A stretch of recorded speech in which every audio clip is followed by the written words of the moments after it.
अस्सलाम वालेकुम व्यूअर्स, कैसे हैं आप सब लोग। उम्मीद करता हूँ आप सब लोग खैरियत से होंगे। आज काफ़ी अरसे बाद मुझे वीडियो अपलोड करने का मौका मिला। So the topic I am going to discuss it is about the difference between fine arts and technology, science and technology. कुछ दिन पहले मेरे एक स्टूडेंट ने मुझसे क्वेश्चन किया, sir what is the difference between fine arts and science subjects। तो मैंने सोचा कि उसको आंसर देने के साथ साथ मैं आप लोगों को भी इसके बारे में एक मेजर डिफरेंस बताता चलूँ कि साइंस सब्जेक्ट्स में और फ़नून लतीफ़ा के सब्जेक्ट्स में क्या फ़र्क है। और दूसरा क्वेश्चन उसने मुझसे ये भी पूछा कि सर हम फ़िज़िक्स पढ़ते हैं, बायो पढ़ते हैं, मैथमेटिक्स पढ़ते हैं, केमिस्ट्री पढ़ते हैं, ये हमें प्रैक्टिकली डायरेक्टली बेशुमार फ़ायदे देते हैं। मिसाल के तौर पे अगर हमने बायो पढ़ी तो बायोलॉजी में हम स्टडी ऑफ लाइफ के बारे में पढ़ते हैं, हम डिसीज़ के बारे में अंडरस्टैंडिंग करते हैं, उसके लिए फिर रेमेडीज़ को फाइंड आउट करते हैं। It is direct benefit for human beings. लेकिन अगर हम लिटरेचर की कोई बुक पढ़ते हैं तो वो हमें क्या इसका एडवांटेज देती है।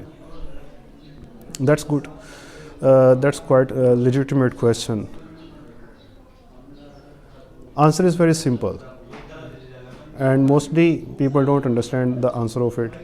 आज से तकरीबन 3,500 साल पहले प्लाटो ने, he was a Greek philosopher and scientist, उसने दो तरह की ब्रांचेस ऑफ लर्निंग इंसानों को बताई थी, एक यूज़फुल आर्ट्स और एक फ़ाइन आर्ट्स। फ़ाइन आर्ट्स में poetry, literature, drama, dancing, singing, गोया कि हर वो चीज़ जो इंसानी ज़िंदगी के लिए सोर्स ऑफ रिक्रिएशन यानी कि इंटरटेनमेंट का बाइस है, वो तमाम की तमाम चीज़ें फ़ाइन आर्ट्स में, ह्यूमैनिटीज़ के ग्रुप्स में हैं। और जो चीज़ें डायरेक्टली इंसान को फ़ायदा दें उसमें फ़िज़िक्स, केमिस्ट्री, बायो, मैथमेटिक्स, ये सब्जेक्ट्स उसने कैटेगरी वाइज इसमें इंक्लूड किए। टाइम गुज़रता गया, लोगों ने इसके बारे में करिकुलम को स्टडी करना शुरू कर दिया। बट आज के इस टेक्नोलॉजी के दौर में इस बात में कोई शक नहीं कि टेक्नोलॉजी इंसान के लिए इतनी ज़रूरी है कि इसके बगैर अब survival of human beings is not possible. लेकिन अब क्वेश्चन ये है कि फ़ाइन आर्ट्स के मज़ामीन का क्या बनेगा, क्या वो अहमियत नहीं रखते? एग्जैक्टली जितनी अहमियत फ़ाइन आर्ट्स के सब्जेक्ट्स रखते हैं, आई पर्सनली बिलीव कि विदाउट फ़ाइन आर्ट्स हम साइंस एंड टेक्नोलॉजी में भी प्रोग्रेस नहीं कर सकते। मिसाल के तौर पे इंसानी ज़िंदगी में एक बैलेंस क्रिएट करने के लिए हमें फ़ाइन आर्ट्स को स्टडी करना ज़रूरी होगा।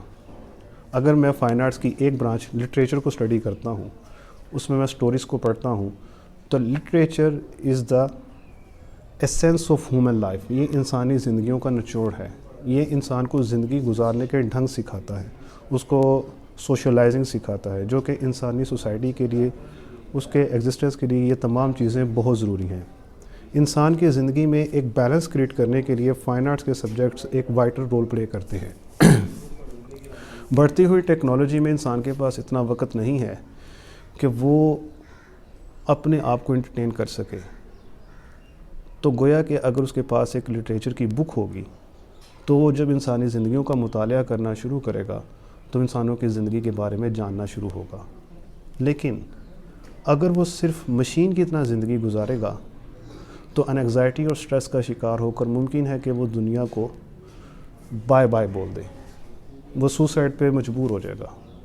तो गोया कि इंसानी ज़िंदगी में एक बैलेंस क्रिएट करने के लिए हमें फ़ाइन आर्ट्स को स्टडी करना बहुत ज़रूरी है, क्योंकि without entertainment over life is useless. जब तक हमारी ज़िंदगी में एंटरटेनमेंट नहीं है, हमारी ज़िंदगी में बैलेंस नहीं है। अगर हम पोइट्री पढ़ते हैं तो वो हमारी सोल के लिए, हमारी रूह के लिए एक बहुत बड़ा एंटरटेनमेंट है। अगर हम लिटरेचर पढ़ते हैं तो वो इंसानी ज़िंदगी के लिए एक बहुत बड़ा एक मॉरल लेसन लेकर आता है। हम हर ब्यूटीफुल चीज़ को ऑब्ज़र्व करते हैं, हम नेचुरल ब्यूटी को ऑब्ज़र्व करते हैं। ये जितनी भी चीज़ें हैं ये सारी फ़ाइन आर्ट्स की हैं। तो जब तक हम फ़ाइन आर्ट्स को अपनी ज़िंदगी में एक अहम प्लेस नहीं देंगे, तब तक हम टेक्नोलॉजी में प्रोग्रेस नहीं कर सकते। Thank you so much for watching.